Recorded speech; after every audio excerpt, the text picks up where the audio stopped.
While I know exposing someone who has MPD might feel like a huge relief for you, you have to know what's going to happen after. Studies show that narcissists tend to have a lot of rage and outbursts and even try to seek revenge on you after exposing them. And if we've learned anything from this channel, that makes perfect sense based on the very fragile ego that this person has. Narcissism is more than just selfishness or arrogance. It's a personality disorder, which is marked with a lot of lack of empathy, tend to want to manipulate and control, and the need for admiration. People with narcissism can, of course, seem very confident and calm on the surface, but beneath that facade, they really struggle to have a strong sense of self. They desperately need validation all the time. They have a fragile self-image, even though they might seem confident. And of course, they're just going to have so many insecurities that they don't want exposed. When you confront a narcissist openly, especially when you're exposing their behavior, what it does is it threatens that carefully constructed image that they have of themselves. This isn't just something that feels uncomfortable for them. It actually feels like a direct attack against their sense of self. That's why confronting a narcissist is really challenging. They're not going to respond like most people would. What we would probably end up doing is self-reflecting, but instead what they're going to do is just lash out. They're going to deny any wrongdoing, or they may even make you try to look like you're the bad guy. This is where they're going to start to gaslight you, try to manipulate you or control you to reconstruct this story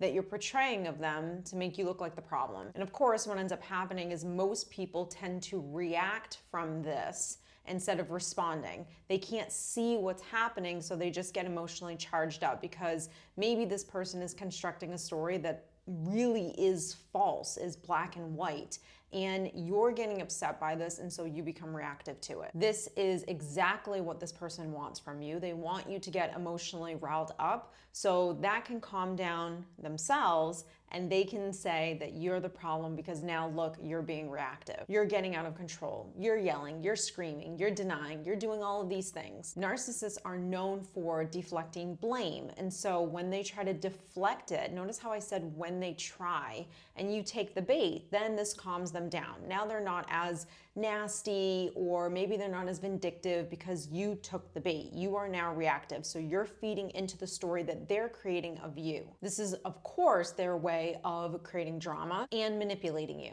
By manipulating you, they've now gained control over the situation. So you're not in control anymore. Now they are. So if you have exposed someone that has narcissistic traits, or maybe they have MPD in general, let's talk about what could possibly happen if they don't go down that route. This is about how you're going to handle what's to come next, or possibly the fallout between you. Let's just start with the basics. And if you don't know this, get a piece of paper and write this stuff down, watch this again, screenshot, video record, I don't care what you do. But confronting this person is going to be emotionally, psychologically, and physically challenging. This person is going to feel threatened by what you say. So when they feel threatened, like we mentioned before, they're not going to be able to self-reflect. So when they feel threatened, they're going to do a few things. But no matter what they do, their tactic or their motive for doing it is just to protect their self-image, to protect their sense of self, which is basically just what they've constructed of how they want to see themselves. And so by protecting this, they're going to do these tactics. The thing that's the most important with all of them is how you're going to respond to them. First thing I think every single narcissist will try to kind of throw at you to see if you're going to take the bait is gaslighting. They're going to want to distort the reality of what actually happened. Now, you can do two things. You can be reactive to it, meaning you're going to get really angry, you're going to deny, you're going to become erratic, or sometimes what ends up happening is you actually do start to doubt your own reality. You start to doubt your understanding of what happened. This, of course, is going to end up just making you really confused. It's going to invalidate what you thought happened or how you felt. And the reason why they're able to do this is because what you feel in terms of their behavior, in terms of what they did, you haven't really owned it. You have not worked on your strong sense of self. You still have some insecurities, you still have some codependency, you still are able to allow someone to tell you what you think and how you feel. And so because you haven't worked on really that solid sense of self within your own self,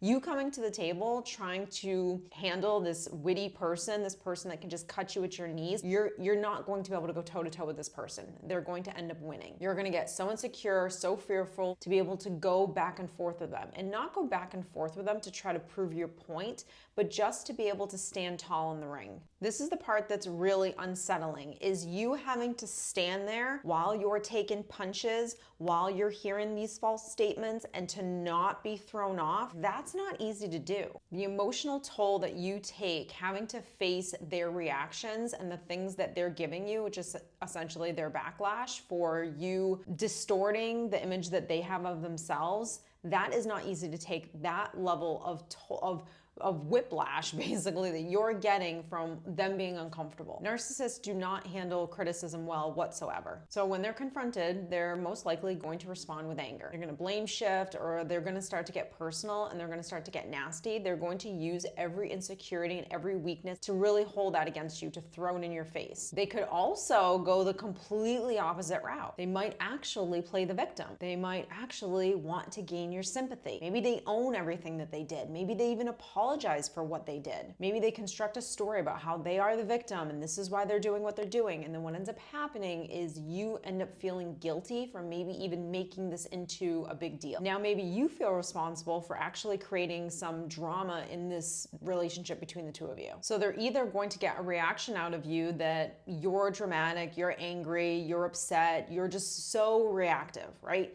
So they're gonna get that and it makes them feel better. Or maybe you're just so feeling guilty or feeling responsible for bringing this up and making it a big deal because this person owned it, this person apologized. Even though you know that they're in the wrong, for some reason, you end up feeling like you were the problem, that you did something wrong. Since all narcissists are so good at twisting narratives, this will always cause you to feel, unless you're really strong, unless you've worked on yourself, unless you understand what's going on right now, it's going to end up making you feel like guilty. You're definitely gonna have self-doubt. You're gonna really feel like you're the problem, like you're the villain. You exposing this person, chances are the relationship is not going to really end. It's probably a relationship that you're gonna still have in your life to some extent. So this confrontation, you exposing this person in this way, it doesn't end right there. 9 times out of 10, that is the case. There's very few relationships where you're gonna expose this person, you're gonna leave, and you're never gonna see them ever again. Because if you know that is the outcome, that you're just gonna expose them and you're never gonna see them ever again,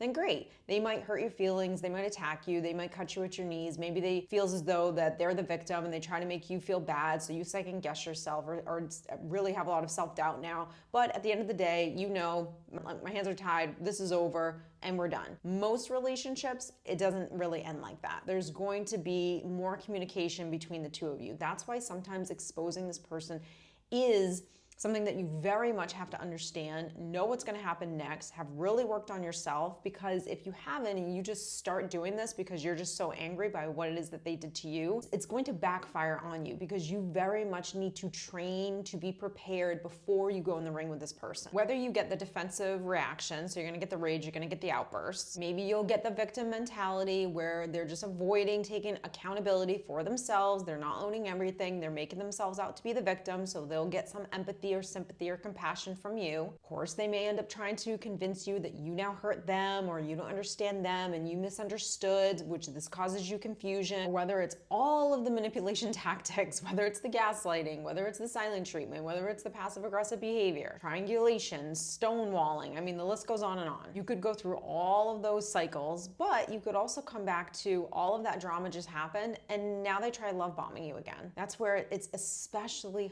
hard when you don't really understand the abusive cycle and you don't understand what could possibly happen next. You very much have to a little bit walk on eggshells when you're dealing with this person, because this is not a normal relationship and you cannot just go into it like a normal relationship. You very much have to understand what's happening, understand this person, understand the different methods or motives or tactics that they could really throw at you. You also very much have to be working on yourself and have a strong sense of self and be super confident and be able to be calm and react to things and not just react emotionally to things. If you know that here comes the love bombing where they're trying to play nice in the sandbox again and like they know they're trying to work with you, or maybe they're telling, giving you affection. It depends on the type of relationship relationship and the type of love bombing that this is, but it's basically where this person kind of comes back and starts to behave. Like they start to be nice again. They start to give you things. They start to want to work with you and not play tit for tat. The hardest part sometimes is having to accept that this relationship is not going to change. You are always going to go through these cycles as long as this person is still in your life. And unfortunately, there are some relationships that we can't just go no contact forever with. Maybe you're co-parenting, maybe you own a business, maybe it's a family member that you know you're going to see. There's so many different examples of relationships that we have with people who are narcissistic that we can't just never see again. So we have to learn as much as we can and work on ourselves. Those are the two major things in order to be able to handle what's going to happen next after you expose this person. The most important thing that you will have to learn how to do, there is no option, you have to learn how to do this. If you are going to expose this person, or quite frankly, if you have to have a relationship with them any way, shape, or form, you're going to have to learn boundaries. You're going to have to learn boundaries with this person, your relationship, what you will and will not do. You're also going to have to learn boundaries within yourself, really owning how you feel and not being so reactive when this person does certain things, because they're going to trigger you. It's going to happen. Boundaries is all about protecting, in this relationship, it's about protecting your emotional well-being. That's it. It's about clearly communicating. It's about owning yourself, holding on to yourself, and not being so reactive. Because if you don't do this, it is emotionally and psychologically so hard and challenging to be in this relationship with this person. You need to know the manipulative tactics that this person can possibly use, and you know them pretty well, so you probably already have an understanding of what route they're gonna go first. Are they gonna initially get nasty, or are they gonna initially just start playing the victim? Usually, they kind of go to one and even sometimes bounce to the other. Maybe they're really nasty in the beginning, they know that's not working, and so they start going into being the victim. I'd be interested to know, you guys tell me in the comments, like what happened with you guys? Did you initially get like the nasty, cut you at your knees, horrible stuff, or did you get the victim stuff? It's so funny because even when I talk to clients on the phone, it's all the same stuff. It's literally textbook. It happens in every relationship. It's just, you know, the scenery in the background just looks different, but the abusive cycle, it's always the same. I hope you guys enjoyed this week's video. If you did, don't forget to like, don't forget to subscribe, check out me on social. Everything is listed down below. We just started a new masterclass and you guys are loving it and I'm so excited. And I'll see you in the next video. Take care, guys.